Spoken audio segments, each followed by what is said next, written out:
Hey there, welcome to the Treasure Wellness Show. Grab your mug of herbal tea, a notebook, and your Bible, and we will dive right in. I'm so glad you're here. Hi, friends. Today I have a special guest with us. This is Maxy Jimenez, and she is a podcaster. She is also a wife, a Christian wife and mom of two, soon-to-be three sweet little children, and one big kid, actually. You have a teenager. And Maxy is a certified mind, body, and eating psychology coach.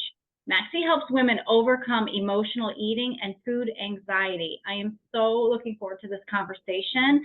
Maxy has a podcast herself around this very, very topic. Such an important topic. Welcome to the show, Maxy. Thank you so much, Michelle. My pleasure. It's truly an honor to be here. I really wanted to be here a long time ago, so I'm glad we finally did it. Yes, me too. Yeah, this has been a long time in the works for sure. Take a few minutes, Maxy, if you wouldn't mind, to share your story. What brought you to where you are now with not only having your podcast, but also being an eating psychology coach? And as a second part there, could you also help us to understand what eating psychology is? Sure. So, well, the first thing that I want to tell you is that if someone have told me 4 years ago that I would be an eating psychology coach, I will tell them you are lying right now and you should stop. That's how funny and mysterious God works. So since I was a child, I was an obese kid. So when I was 11 years old, I used to weigh around 160 pounds, which is kind of a lot for a child, like, at that age. So I suffered for a lot of, comments, bullying, and stuff like that. Then when I was a teenager, I was like, I'm going to stop this. I'm going to lose weight. And the only way that I knew about it was to stop eating. So I just stopped eating for good. I just used to eat something around 6 or 7 p.m. Just like grapefruit juice or something totally, that was not gonna help me. But I was able to lose around 40 pounds in less than 2 months.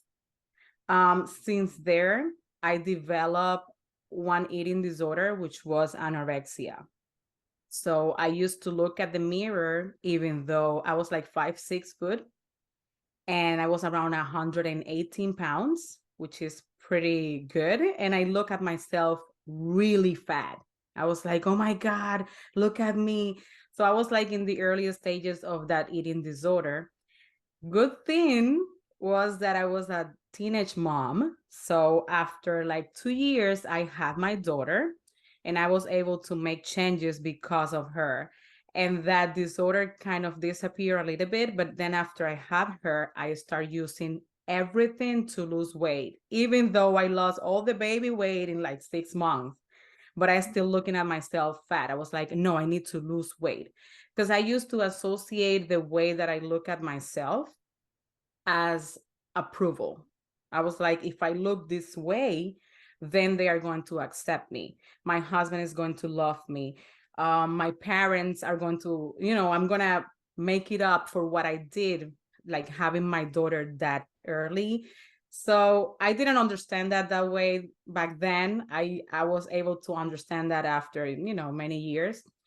But that was something that I developed. So then when I was an adult, like around 22 or 23 years old, I went to all the opposite, which was binge eating, emotional eating. Then I also dealt with anxiety, panic attacks, and depression, all of it together. So around 2018, I was like 27, 28 years old. I then decided, because of my doctor, I was at the peak of my obesity, because then I went all the way through 234 pounds. And my doctor said, listen, you have insulin resistance. This can turn into something else. You also have PCOS. So let's try something drastic here if you want. So he proposed a weight loss surgery. Then I was like, oh my God, this is it. Like, I'm not going to be fat anymore, because all the diets that I tried never worked, obviously. And I was like tired. I was like, there's something wrong with me. I can't keep up the results. I can't lose weight for good. So the surgery will be the answer. So let's just do this.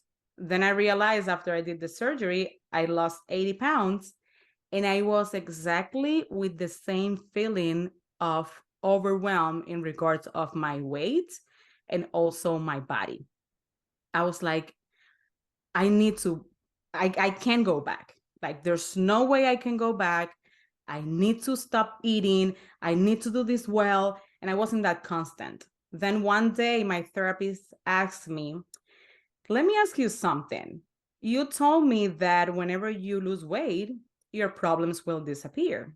You said you're going to be fine. Everything will be happy. Are you happy now? That was the question. I obviously answered her, oh, yes, I feel good. I know I look good, whatever. And then I went home and I just lost it. I started crying so much because I was like, God, this is real. I have an issue. I don't want to pay attention to this, but now I want to submit it to you. I'm going to commit to do whatever it takes from my side, but whatever I cannot control, I'm going to leave it to you for real. I started to learn about my condition.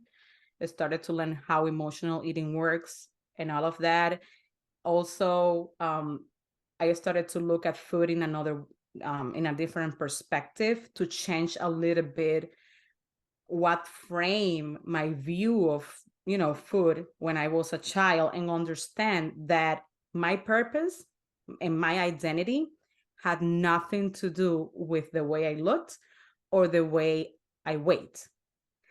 And I immersed myself in that.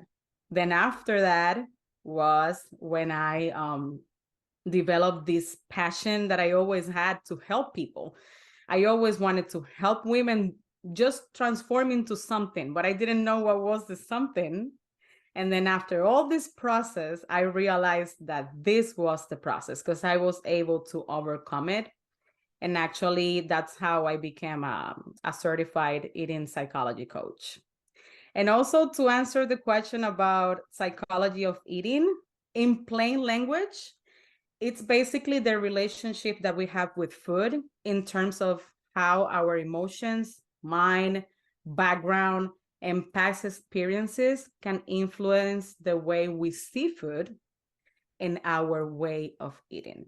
That's basically what psychology of eating is. Yeah, that is really awesome. I remember taking several classes on that when I went to school for nutrition. So it's really powerful, isn't it? It's so powerful. And I just am so enamored with your story and just how, God just weaved all of this beautiful tapestry into what you do now. Tell us about your podcast. My podcasts actually were born from that. It was born because of the necessity that I have to talk about, what happened to me, because it was totally unknown. I was like, oh my God, that's why none of the diets have worked. None of the pills, nothing worked, because this is the problem that it was hidden behind. That was what my body was trying to tell me. And because I never learned when I was a child how to manage my emotions, then my body developed this behavior. So I was like, I need to speak with those women. And then Libre y Sin Miedo, which is my podcast, is mainly in Spanish, even though I have some episodes in English. And it's about that. It's about telling people what emotional eating is, what it is not, because that's my specialty. Out of eating psychology, I specialize in emotional eating. And I basically share my story there, share tips, and also a way for women to just identify with someone. Because usually people with this behavior think that nobody can understand them. They don't know how to explain that they don't feel in control in front of food, that they cannot stop eating sometimes. Because they don't even know what's going on to them. Right. You're absolutely right. And, it's food is emotional, right? Like food is just emotional. It just is. We bring in childhood uh, baggage, so to speak, about food. I know I was a member of the Clean Plate Club. Like, you could not get up from the table until you had finished everything that was on your plate. So there's really so much that is wrapped around food, and it can keep us stuck. And that's what I love about what you're doing with your podcast and just your mission in helping other women. I would like you to talk about the sensitive topic in regards to a woman trying to lose weight, because so often that's the number one goal, no matter how it happens, right? So, can you talk about how emotional eating affects a woman's weight loss journey? Sure. First of all, I want you to understand that emotional eating, and everyone that is listening to this that probably is doesn't know about this, is that emotional eating is a strategy that your body develops. It's like a way for you to deal or not to deal with emotions that are usually difficult to you. It can happen with positive emotions as well. We eat emotionally all the time. For most people, this is not an issue, and it's okay. Emotional eating, it's basically when it becomes a problematic thing, it's when that's the only strategy that you have developed or learned without even notice to deal with those emotions, because then you're going to probably develop some obesity issues or some worry or anxiety around the way you look or the way you weight. So how can it affect it? I can tell you, in my personal journey, I tried everything and nothing works. There was not a single way of eating, even if it was not a diet. There was not even a single thing. Why? Because I felt that necessity to eat certain foods, and also the amount, because I also had binge eating. So I was like, oh my God, I cannot stop. And it's very, you can feel frustrated when you know that something is not doing good to you, but you have to do it. You feel the need of doing it and not stopping it. So imagine that you are in the journey of losing weight, and then someone tells you, well, wait, the only way for you to do it is doing this diet or doing this exercise. And in the back of your head, you automatically start thinking, oh my God, but what would happen when I have those episodes of I cannot control it? And then that starts to develop stress. And then that stress, cortisol, and then all of that. And then you stop um burning calories, because the state for your body to burn calories, you need to be quiet. You need to be in the parasympathetic system. If that's not working, then it's the sympathetic one. And then your body is not worried about burning calories or burning anything. It's just trying to calm you down. It's like, oh my God, there's danger, fight, flight. What's going on here? And that's why it can affect a lot when you are trying to lose weight or just to get to like the ideal weight or something. Yeah, I agree with you 100%. It is so pivotal. Stress, there's a reason why stress is the number one killer, right? I mean, it affects every single area of our lives. And if we don't have a calm nervous system, it's just making everything so much worse in our body. So, okay, help us to understand. We know that bulimia and anorexia are severe eating disorders. We are not going to specifically go into that today, but can you just take a second to speak about the difference between an eating disorder and emotional eating? Can you just clarify them for us? Sure. And I also want to mention something very quick in regards of the other question, and is that whenever you are going through emotional eating, it is really important that you understand first the behavior. And also, I was sure that it weight loss surgery was the answer, but then when I went through it, that I saw my body, that when I wanted to eat, I couldn't because I felt pain. Then I went in through a deeper depression. Why? Because that was my strategy. My body, in a very intelligent way, developed a way to deal with the emotions that I didn't know how to. Then I didn't have that tool, and I didn't have another one. So what happened? Then I had into a deep, into a, I went into a deeper depression. So that's why it's very important that you understand first what's going on and then keep from there. So in Right. terms of, yeah, eating disorders, I want to clarify that emotional eating, it's not an eating disorder. It's a behavior. An eating disorder, in on the other hand, it's very serious mental health condition, and usually is characterized by severe disturbances in eating behaviors and related thoughts and emotions, and it needs to be treated with actually, like medically. And in some cases, which is the anorexia, in some, some people can even die from it. So it's very, very important that if you are suffering from that, you go directly with a medical professional. Emotional eating, on the other hand, is a behavior that our bodies develop in a very intelligent way. It's when you use food, basically, as I told you, as a coping mechanism for difficult emotions, usually. So everyone eats emotionally. Let's see a baby. They cry, they feel bad, they cry, you give food, they feel better. That's it. Also, us as human beings, we can connect some food that we used to eat when we were child, and then we want to eat it now, and we remember that time when our mother used to cook that. So there's absolutely nothing wrong on that. When it becomes a problem is when is the only tool that you have learned to deal with those emotions that are probably difficult for you. That's why some people can try every diet on the planet, get results, and then they come back. It Right. could be because of that. Yeah.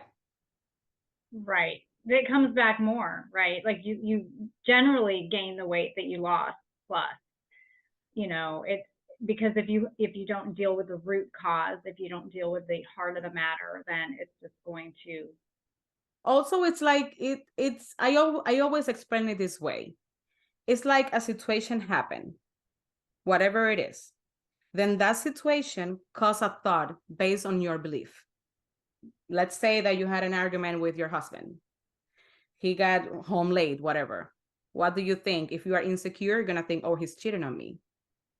Then that's gonna cause what? An emotion. I feel worthless. I feel mistreated, or I feel whatever it is, but you don't know that you are feeling that. You just know that you feel bad. Then there's a behavior. There's something that you are going to do based on that emotion. You either do a strategy that works for that emotion or don't. If you don't know how to deal with that and you have learned to emotionally eat, you're going to go straight to eat. You're going to forget about the diet. You're going to forget about health. You just need to feel good again. Yeah, exactly. And your story is just so amazing because, again, the way that God was with you and weaving through your story so that you are in a place now where you can help other women. You've lived it. And so, can you just take a second to talk about how your faith has helped you with your own journey with emotional eating? I think everything started with God. I think He actually used that behavior that I had in all my past experiences to take me exactly to this moment.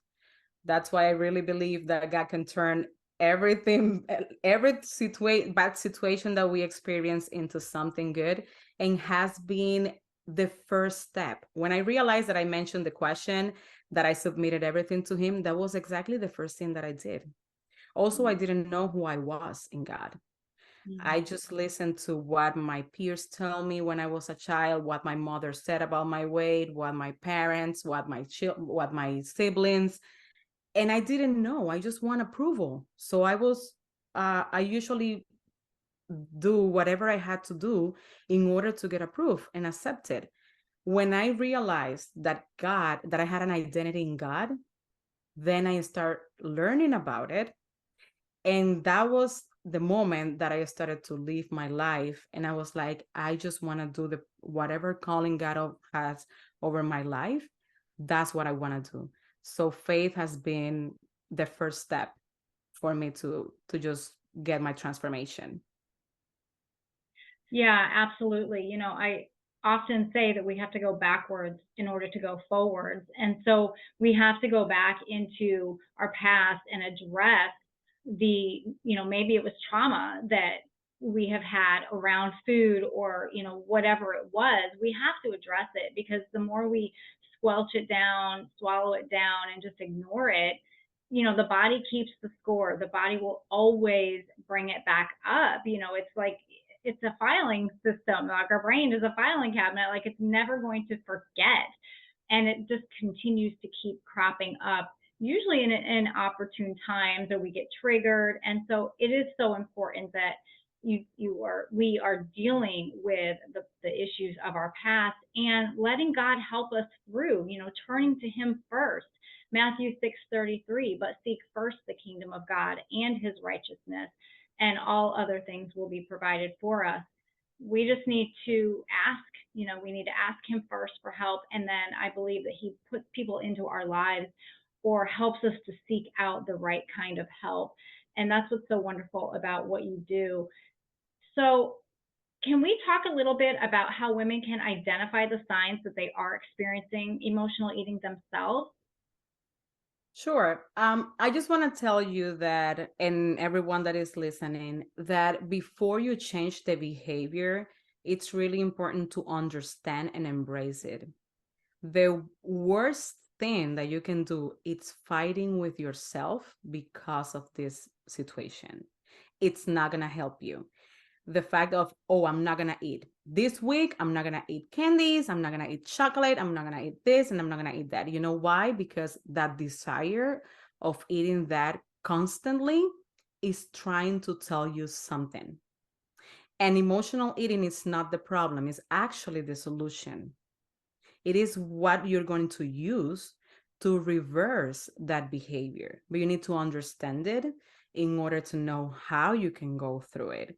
And one of the issues mainly that I see in my clients that it was for me, and it is that we don't know how to identify the emotions. We don't even know how we feel, and we don't connect that to our eating behavior.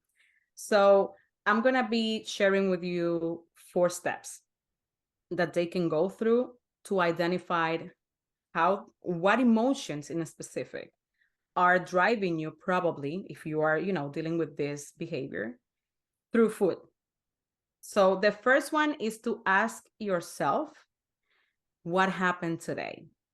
Let's say that you find yourself eating a lot, and then it's 8 p.m. and you feel like guilty, like, oh my God, what's going on with me? Then you're going to sit down, pen and paper, and you're going to ask yourself, one, what happened today? Did I have an argument with someone? Was there a bad comment that I didn't like, but I didn't talk about it? That's the first step. The second, when you have that information, is how did I feel? If you are not sure, just guess, but you need to put a label under that emotion. How do you feel? It was a comment in regards of your body that you feel bad. Oh, okay, I felt frustrated because I didn't tell that person how, that is not an appropriate comment, or whatever it is. Just put a label to it because it's very important that you identify them. Number 3 is, what do you do after you feel like that? Did you started thinking about food, but you didn't eat because you didn't have anything next to you, but you couldn't wait to get and eat something in a specific? You were like, oh my God, I want to live here because I want to eat something, or started to think about food right away. Or if you were at home or some place where you have, food right there, because that's the problem, that food is accessible. That's why it makes sense that we do that, right? So what do? You went through the food. Number 4, how do you feel while you were eating that? Do you feel relief? Do you feel a sense like, oh, I feel like calmer now, like, more calm? And what do you feel afterwards? Do you feel guilty? Do you feel like crap? Like, oh my God, I'm a bad person. I was not supposed to do this. I want to lose weight and look what I did and all of that. Did you feel that? Then you have to write it down. This process is going to help you to identify the pattern. And that's the first thing. You need to understand what's the pattern that you're in your specific case you are dealing with. And then you're going to be learning what to do with those emotions, what it is that is happening. You are not talking about it because, and this happens a lot with us women of faith. We think that we cannot speak up, that we have to be submissive, and we cannot speak up, and we cannot speak about our emotions. And it's very important to know that God created emotions. All emotions are good. Some are difficult than others, but they're all good and they serve a purpose. Exactly. I love that you brought up how in the Christian community, especially, it is really difficult for us to feel maybe trusting that we can actually share our burdens with someone. Maybe we don't trust that it will stay within the four walls, right? Where it won't be talked about later outside of the room or the Bible study group or wherever. And so, and that's a real tragedy, isn't it? And this is something that has been coming up more and more and more in my conversation with other women, that it really is damaging to women in faith, because you do feel like you're on your own little island and you're all in this on your own, and you just simply don't know how to get past it.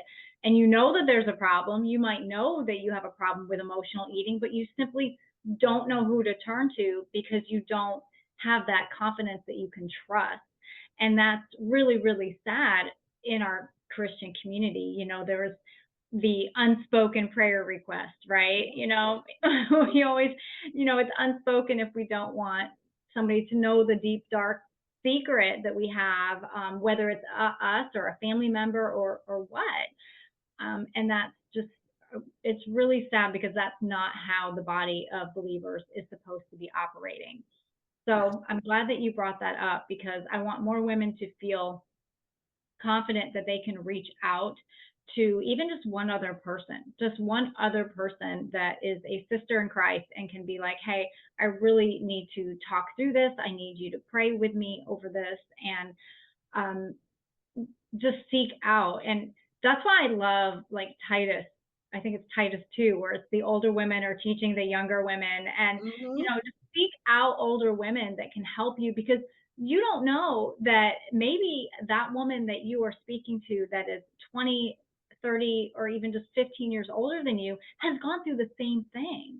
And she can help you. She can give you good tools and tips, and just hear and listen, because so many women don't feel heard. They don't feel like they are listened to when they go to the doctor or, you know, anywhere.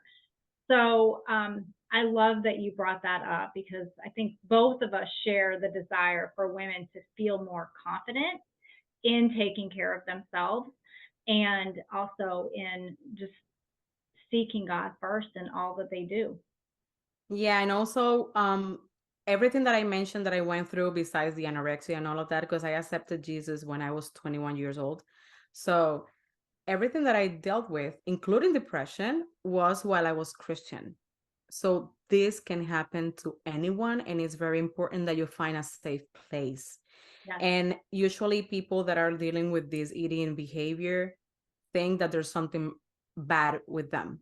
Like God, at some point, I felt like God was mad at me. I was like, I'm supposed to take care of the body of where the Holy Spirit is, and I'm not doing that. So I felt so guilty. And I want to tell you right now, if you are listening to this, I just want to speak to your heart very quick and say that there's nothing broken in you. There's nothing to fix. Absolutely. It's simply a very intelligent strategy that your body develops because you didn't have any other tools. So just understand that. And nobody can live with a high state of stress. So your body is going to always find a way to calm you down. And you didn't have any tools. So I just want to like invite you right now to just breathe and understand that this is a behavior. And as any other behavior that probably before you were Christian, you wanted to change and then you were able to do it, this can be done as well. But you need to speak up, seek for help, and trust God in the timing. Because that's the problem, that we want to lose weight just like that, yesterday. And it's not gonna happen like that. Okay. So I just wanted to tell you that, like, if you are dealing with this, just breathe. Know there's nothing wrong with you, and there's a way to get free from it, because I did it, and many of the women that I have helped also did it. They feel freedom to just live the life that God created for them. I love that so much, Maxy. And that is the treasured truth that I wanted, that I wanted to ask you. Leave a treasured truth for our listeners. And you did that exactly beautifully. Absolutely. Nobody is broken. Nobody is damaged, and we are fearfully and wonderfully created. So thank you so much. This has been such an important conversation. How can my listeners find you? Thank you. So I want to say that I'm very, grateful for you to have me in your show. I hope that, this helped someone in some way. And you can go and listen to my show, Libre y Sin Miedo podcast. You can also send me an email, info@maxyjimenez.com, MAXYJIMENEZ.com. And you can always contact me there. Perfect. Thank you so much. I would love to have you back one day, Maxy, but in the meantime, you are about to have a sweet, sweet little baby. So congratulations and Thank prayers you. for healthy delivery. And thanks so much for joining us today. Amen. Thank you.